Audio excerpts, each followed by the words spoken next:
sa prayer ni Jesus Christ, sabi niya, Ama naming, so tama yun. Hindi, Ama naming sumasalinding ka.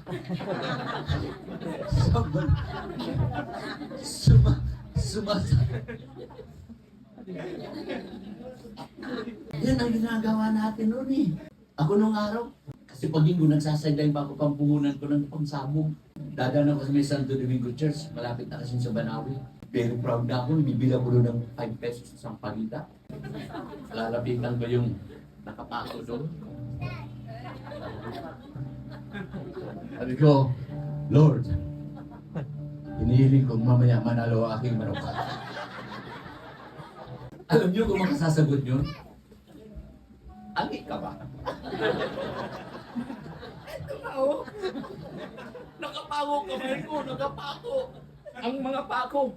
Tapos hingi ka sa akin. Pinadya ka kaya kita dyan. Hindi mga kaangyan yun. Kinakaos po walang buhay. Magbabato sa langit ang tamaan. Hindi magalit ka lang. Bakit pa? Para sa kapanganan natin lahat yun. Na nabuksan tayo sa katotohanan. Na wala yung mga maskara. Kaya yung maskara wala kang makita. Kaya pasalamatan ninyo ang inyong pastora, ang inyong mga manggagawa dito dahil tinuturuan kayo ng tamang katuruan. Amen.